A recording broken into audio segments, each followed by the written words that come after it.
Right now, my brand is about 1.5 million a year. So what did your friends think at the time, like friends and family? And you're like, I'm doing this Amazon thing, and compared to like now, Is this really going to work? Like, are you just wasting time? You're just trying to make a quick buck. if I'm starting now from scratch, what would your main focus be on? Take it seriously and treat it with respect. You're up against some big guys on Amazon, and think, what would Unilever do? They were launching a product. It seems too good to be true until you know what it takes. So we're joined here with Jake Crupper. So we've got a story that goes back. I think I worked this out correctly. Maybe it's wrong. I think 17 years.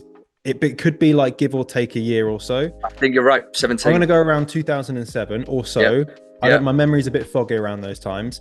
But we worked at Domino's Pizza in Bishop Stortford a long time ago. And then obviously went our separate ways and did our own different things. So let's fast forward to you have this idea to start a brand, right? What happened then? Yeah. So I guess what happened is when I went into having a career as a teacher, because essentially I was working in education. I wanted to be a musician. I wrote songs. I was creative, but I kind of ended up falling into the education industry.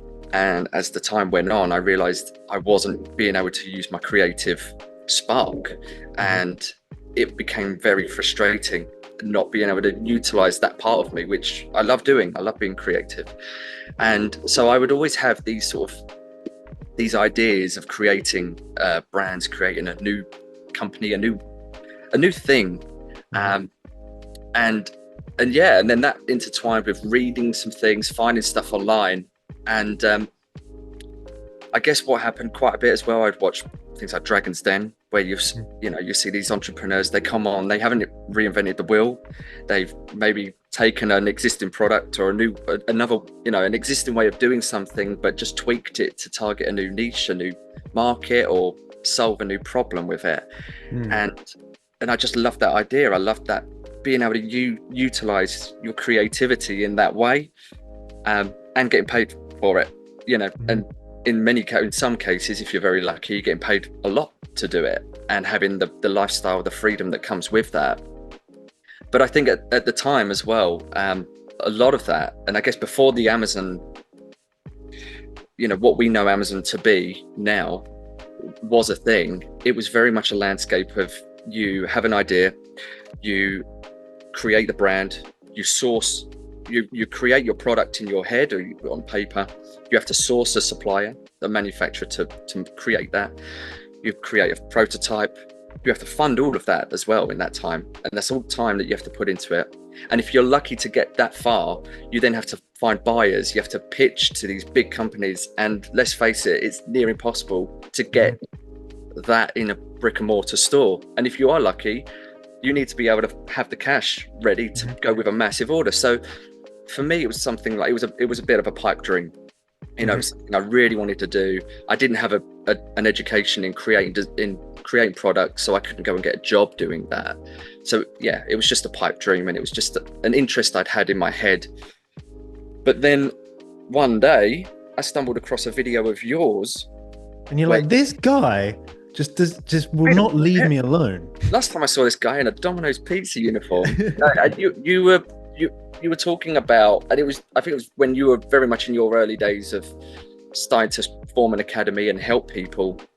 But you were talking about Amazon FBA, and it was an amazing video because you went right from the basics on how to do it, where to find suppliers. And by the way, there's so many tools out there now to do that. But I watched this video and I thought, oh my God, that is it. That is actually it.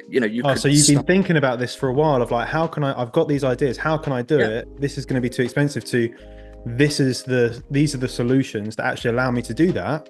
Like, that's realistically. It.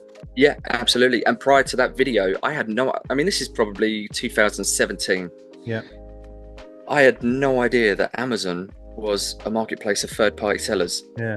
I literally thought it was all Amazon's own offerings, Amazon's own products. And I had no idea that was it, potentially some people just in their bedroom starting. Yeah. And the idea was, oh my God, that's it.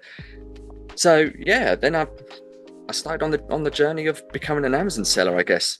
And it's a different time. It was a different time back then, definitely. Like you Yeah, said, I mean, there's tons of tools now. There wasn't as many back then. And yeah, to be honest, you could be a lot more slapdash with it because you could. it was maybe less. There's definitely less restrictions. There was less compliance. There was less everything. Yep. So I know that's changed a lot over the years, and obviously that's good because it's good for customers, right? Because we get rid of the cheap, horrible nonsense, and we're left with respectable brands. Ideally, Ideally, yeah. Not Yeah, always, ideally, but no, yeah, you're right, and I think when I started as well, yeah, I remember starting out and thinking, I'm getting into a marketplace where I'm up against some big guys, like some big cats, some big fish, and I need to take it seriously. And I think that's my approach from day one, and I still swear by that now. And I think it's more important now than ever because you have got so many people coming into the Amazon game thinking it is what it was 7-8 years ago, and it's not. It's a completely different landscape now. You've got so many less organic ranking, like organic spaces, on page one than you did 7 years ago. There was no sponsored brand videos. I think there was top 2, top 3. Yeah, it was like your top 3 sponsored, and then the search results displayed differently. And it was, I remember sometimes launching a product within 2 days, I'm ranking on page 1, and with no reviews, and it was just, I was up near the top, not having to pay to be there, and it was almost, it wasn't free money, but it felt the closest thing to free money that could be. And I made a ton of mistakes as well, and I guess I was very lucky that I got in at the time I did. That allowed me to make those mistakes. Would you say, what's the most important thing then that you've learned? I know this is quite a hard question to answer, but is there something that is the most important thing? You say, if I'm starting now, from scratch, using all of these years of experience, what would I do? What would your main focus be on? I would say every step in the process of researching, sourcing, creating, designing your brand, take it seriously. Good enough. It can always be an incremental 1% step better than what you've just created. So always try and push for that. And I know obviously you've got some people who will be already quite hesitant to get involved, be reluctant to get in. And I'm saying take even longer. But always aim to improve every element of your launch, of your starting point, because you only get to do that once. And when you get to my point as well, when you look back, and it is a fun time, it is fun, but it's also so important that you get all of that right, because when you've launched with a logo, and you've put all of that on, I don't know, 500 boxes, and you've done all your branding, all your photography, everything is set on that logo, but then a year down the line you realize that logo could be so much better. That's quite an expensive mistake to put right. And that is that one lesson, I guess, it will feature throughout the entire process of starting on Amazon. Sourcing, it does take a long time. If you find the right supplier and you've got the right product, do take the time to get the sample, check the sample properly, and if you're not happy with it, go back to them and say everything that you don't like about it. They want to improve that as well with you, and it's only going to benefit you in the long term. And it might add a few weeks onto the process of launching, and you might be impatient, but it's so worth doing. Get that second sample with the improvements, Absolutely. And all of these things, just take it seriously and treat it with respect. You're up against some big guys on Amazon, and think, what would Unilever do? What would Johnson & Johnson's do if they were launching a product? They wouldn't be using Comic Sans fonts on their infographics. Take it seriously. They would do it properly. They would do it to a high degree. I think now I think that's really good advice, because now more than ever that's so important, because what we're seeing is that you take 10 people that go for Amazon, and most people, I would say, they do it the Comic Sans version, right? And they just kind of do it, and maybe they're even like a Chinese supplier, and it's just all like basic spelling mistakes, issues, awful looking imagery, terrible looking brand, a brand name that's just like someone's mashed the keyboard. And like, yes, you're up against those people. Those people are very easy to beat, right? But you're also up against the big brands, because a lot of them want to sell on Amazon as well, because they can get revenue from it. And what we find is that the people that just go, well, I could do that. Like, there's no reason why I can't have a cool looking logo or a cool looking brand name, or like nice color palettes or nice packaging. Like, those things aren't hard. You just have to think about them. And like you said, have patience. If you have something designed and you think, well, there's a good saying for this. It's good enough just isn't. Right? Yeah. That's it. Or good enough isn't. And it's, if you think, oh, that's good, then it's not ready. It's just like, once you look at something and go, yeah, that's the one. Yeah. That's when you know you've got something that will be really nice, because that intention comes across to the customer, and they'll sense the care that's gone into it. Yeah. And if you look at the position you're in, those sorts of things, they compound over years, because the better you are at the start, the better reviews you will get. And that means that you can scale more, because reviews, quality are very important. And then the more you get, the more you have, which means the more you get, which means the more you have. And it's like this ever evolving thing. And then you can increase 1% conversion rate. You can, change your images. You can change this. You can adapt your packaging over time. You can adapt your product over time. But it gives you a really firm foundation to springboard off. If you don't have that, well, what's going to happen? You launch a product and it has like mediocre to bad results. You have this like, oh, well, maybe this isn't as good as I thought it was going to be. Yeah. And then you're just basically trying to like pull blood from a stone all the time, and it becomes really, very, very tricky. Or you could have taken those few extra weeks, make sure the product was good, make sure the branding's good, the packaging's good, the inserts are good, everything's like, all your ducks are in a row. And then you're like, damn, like, this is doing better than I thought. What? Yeah. And you have such a greater sense of pride in what you're doing. Yes. When you do that. And I remember there were many times when I started out, and people go, so what are you doing? I'm selling on Amazon. What's your brand? I tell them what you're selling, and they'll go on it. And there were times I was really happy to tell people and for them to see it. And there are other times where I knew I could have the images better, or the quality of the product could be better, and that might be showing in the reviews, and I wouldn't feel so proud to tell people that. And if that, and that will also then be internal. You're not going to be as willing to push it because you don't believe in it as much. That's really, really important. Is that something you kind of recognize in hindsight when you go, oh, that's why like I've been doing these things, is because actually I do feel like I should improve this, or I should do that? Because that's like a lot of, in terms of mindfulness, I think that's like quite, I think, a hard thing to do, but actually. Yeah, no, I'd agree. And I don't think it's any coincidence that the products that I've been most proud of from the start are the ones that are still successful for me today, because I've really believed in them. I've really been proud of what I've produced, and I've really stuck by them, even if there was some times where there may have been a dip in their performance, or I've gone out of stock and you're like, oh, am I still going to get that ranking back when I'm back in stock? I've always stuck by them because I believe in them, because of the work I put into them. And I think that has been the difference between success and failure for me. Yes. Powerful stuff. Yeah. And it's consistency. A lot of businesses fail because they just kind of, they fall off. Maybe something does happen and they go, oh, like, is this worth it? And they choose no.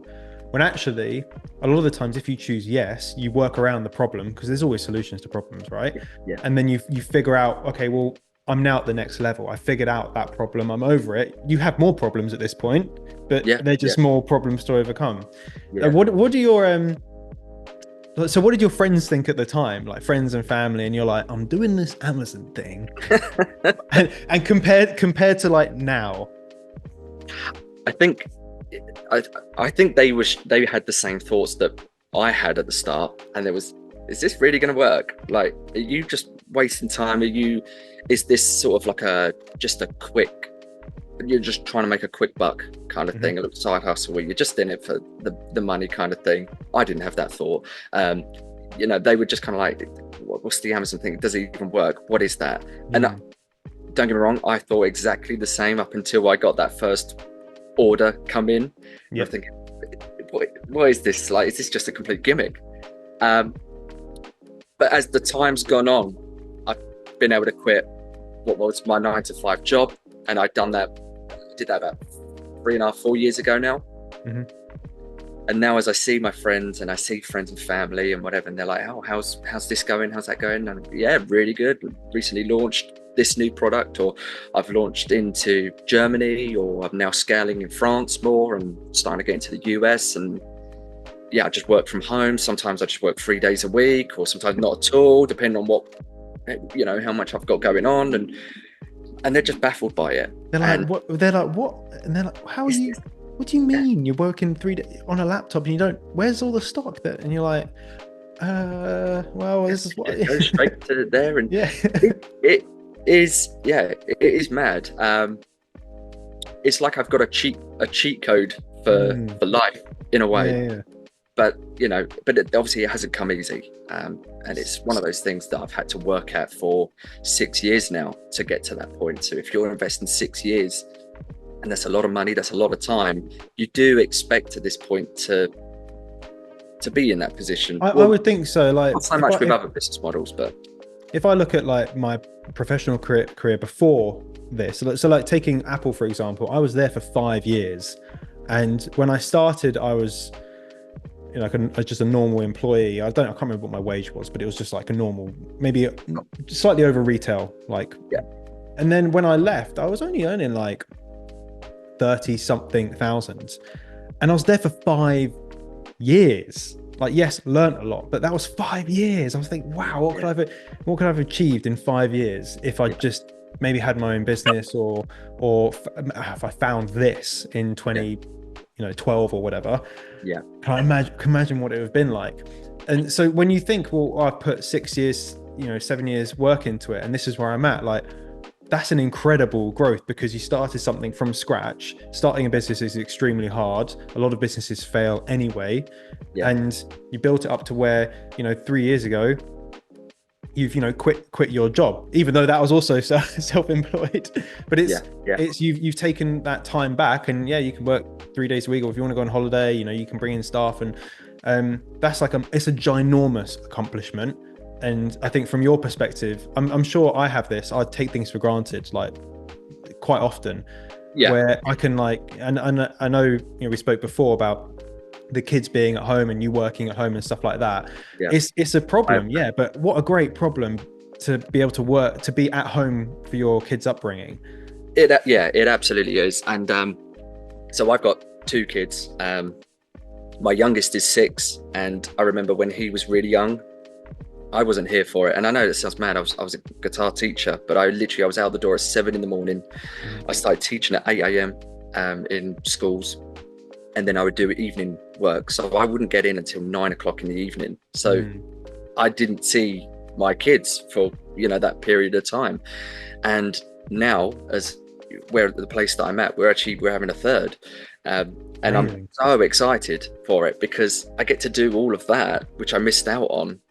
And that's the benefit of being an Amazon seller and doing what I do, and just around for the kids. And I love it. I don't know why I love it, but I do. Well, because you don't have to be at your desk. Like, of course, if something awful goes wrong, then hey, look, you can jump onto it. You've got a laptop, doesn't matter where you are, it's normally resolvable. That sort of stuff doesn't happen that often, and if it does, you just have to deal with it. But if you're out with your family, at the end of the day, that it can wait. Like, nothing bad really is going to happen. It can wait a few hours, and I think that's the real benefit. For example, like my partner, she had a tooth out like a couple of weeks ago, and it just went and it blew up basically. And when expecting it, is like, oh, okay, I have to take time off, because like, who's going to look after the baby? Whereas if I was working my job, I wouldn't be able to do that for that period of time. It's I can like dip in, I can dip out. And I think that's, I maybe didn't appreciate this as much, 1 year ago, pre-baby, of how important having your own business, particularly where you're not having to go and do something like, say for example, a teacher or a builder or something like that. You don't have to be somewhere at a certain time. The value in that is like so high. Yeah. And I think if you're, a lot of times, when you're working in Amazon, we go by the numbers, but we don't. You can't put a price on that time, that freedom. And I think I was reading a book actually recently, and it was the psychology of money, and it was the saying that the greatest sign of wealth is having the freedom of your time. And you could be earning a ton of money in London at the sacrifice of all your own time. That's not sustainable. You will get to a point where you have burnout, you can have a breakdown, you can lose your family because you're not seeing them, you're not spending that time. There's a lot of downsides to that great salary. Well, remember we did that session in London, and there was John that came.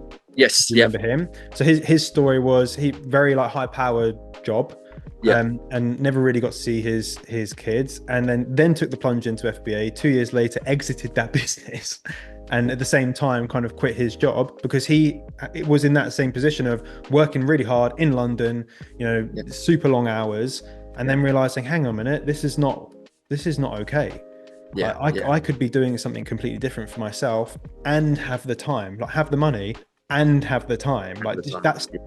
And I think a lot of people, especially if someone's watching this and they're going, I'm in that position where I am very much trading my time for money. It seems very unobtainable that is possible, that you can be like flexible with your time, because it does sound like this make money online nonsense. But this is where like there's the reality. And I think that's because we've just been conditioned to believe from the age of 4, particularly in the UK, from the age of 4, you have to be somewhere at a certain time. You have to trade the time in your day, and that never goes away. You don't have freedom of your time from the age of 4 in this country with school and then work. So for then now, and it is a new thing at the same time with Amazon, that it hasn't been around for sort of 30 years as an industry where we can, if you're a stranger to it, you can trust it as a viable career route. But it just seems like this crazy abstract idea. If you're not involved in it, if you haven't given it a go, being able to have the freedom of your time and still build a viable business, make a good income, and if you're doing private label, which I do recommend at some point, having an asset that you can trade for an even greater wealth later in life that you can pass down to the next generation. It all just seems too good to be true. Yeah, it seems too good to be true until you know what it takes. Yes, that's true. And then once you're in it, you're like, this is actually going to take a fair amount of time to build, and like all that money that I make, I have to buy more stock with it. Like, okay, cool. So I have to keep reinvesting. But there's this, after a few years, you get to that point where it's like, oh, okay, I now have that flexibility. I have that cash flow where if I take a bit of money from the business, it's not going to really affect its growth. And if I need money, then there's always now like financing products that can help me grow so that I can still, pay myself. And those are decisions that you can't make until you've been through that graft of building and getting to that point, which is in any physical inventory business. It's just a requirement. It's part of the path. It's part of the hustle. You have to kind of go through that to get to the next like level, the next floor. 100%. It's the downside, and you've actually reminded me a little bit of that. It's the downside of getting in an inventory basis, unless you want to have an investor on board at the start, which you're not going to do when you're doing it for the first time. You do have to front the money up. And if in my situation, I was married I already had 2 kids. That's an awkward conversation to have when you're talking about investing. Hey, can we spend 10 grand on this? That's not going to happen. Or that room you wanted decorating, maybe put that on hold because I want to put it in an Amazon business. It's an awkward conversation. And in my case as well, I think I ended up putting in something like 25,000. I started off maybe with 5, but then just to really keep it going, and because it was in demand, I wanted to keep the inventory up. I ended up putting in 25,000, which I don't actually know how I did that, but I just worked seriously hard to put that money in. You saw it. I saw it. Yeah, that's it. I saw it. I believed in it. And, but I didn't take anything out for maybe about 2 years. And, you know, to go through 2 years of working for a business and not taking any money out, is that in itself also sounds quite abstract to someone working a 9 to 5, where you put in time, you get instant money out at the end of the month. So I guess that is the real life side of being an Amazon business owner. Now, that is quite unique to me. I don't think many other sellers, you know, I could have taken money out sooner. I could have paid myself sooner. That's just the route I took, because I really wanted to try and snowball it, you know, and hit while the iron was hot.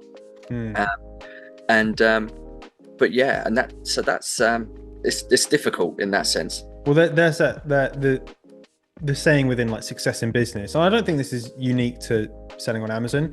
If you can delay the gratification of something, so paying yourself might be that gratification. If you can delay that as long as possible, it means that you can actually focus on building rather than paying yourself. If you're focused on, I need to make more money to pay myself, is a very different conversation to, I need to make more money so I can build this bigger. It's a completely different way of thinking. And I actually would say, if you're looking to do this, don't think about taking money out. Like if you, I did an interview with someone else, this guy called Howard, and like he's recently had corporate orders. He had like an 8,000 unit order, and then another from the same company, they came back and they're doing like another 5,000 unit. I mean, these are big companies that are coming to him now to just buy bulk amount of his products. And he was like, the main thing that we did is that we build the brand to sell, but never sell it. So build it in a way where you're always trying to make it bigger and bigger and more desirable, and increase the value, the value, make the brand as good as possible, but they just don't sell it. And then through doing that, he's put his kids through private school, and you know, he's got another business which pays his money and all that sort of stuff. And his Amazon store, it just funds private school. And he was like, well, that's what I wanted, that's what it's for, and it's good. Like we just continue to increase and trying to make it as good as possible, keep building the brand, keep learning, and then we get these like big orders come in. It's like, oh, like, all right, nice, all right, I'll take that, good. But that work was done, you know, 2 years ago, 3 years ago, 4 years ago. And that's what you have to look towards, is what can I do right now, first couple of years, really important, so that in year 4, 5, 6, 7, we're starting to see the big impact of all of that real hard work and that delayed gratification. And I think that's a good, I think in business, that's I think what you said there is, you know, in the day-to-day life, day-to-day jobs, you just don't get that, because you don't have skin in the game. You don't care. You know, that's cares, it, right? Yeah. And the reason why you'll get into an Amazon business is because you're doing it because you know what it can give you in that long term. It will give you that lifestyle, that freedom of your time. So I was able to kind of push through those times of not getting that gratification, because I knew what was coming. I could see what was building. You know, I could see on a day-to-day basis the sales were growing, the inventory was growing. So I guess it goes back to like when people say, "Oh, do what you love," and what is it? You won't quit. You'll push through the hard times. And I think, all right, with Amazon, you might be selling a product that you don't really love, but you know what it represents for you. You will continue to push. It has a meaning. It becomes your baby, right? Exactly. You're like, you have an emotional attachment to it. You're like, oh, I really love it. Yeah. So what does the future hold for you? You hope. I hope. So for me, I guess it kind of goes back to what you were saying as well before, is everything compounds in a business. And for me right now, I'm at a point where I'm just trying to compound what I've got. So I want to grow the brand in the sense of have more products, but then fund, and it does require a good cash flow, fund in each sort of territory, in Europe, US. I think right now my brand is about 1.5 million a year, and it would be quite nice to push that up to 2, 3, without really doing much more work. And that sounds, Again, it's like sounds bad. trigger alert. Someone in the comments is like, it doesn't make, of course it doesn't mean it, but you've done the work already. You've done the work, and Yeah. what you're doing is you just need to be sensible with your money, and that's why I treat my Amazon business a little bit like a game. Sometimes it's like playing Monopoly or something like that, where it's just being really careful with your money and putting it in the right places, making the right plays where you think they're going to have a better benefit for your business. And yeah, it does sound mad, but I've seen in an Amazon business how things compound, how they can scale. And I can have one great product that will do really well in the UK. It might do, I don't know, 50,000 a month in the UK, but then it might just as easily do 50,000 a month in Germany, 30,000 in France. The US is a tricky one because it could go to millions per month. It could go to millions, nothing. or you could lose money. Yeah. It is a bit of a different territory for me, at least from my experience. So yeah, I've gone from 50,000 a month to, just going in Europe, potentially nearly 150 a month. I've tripled.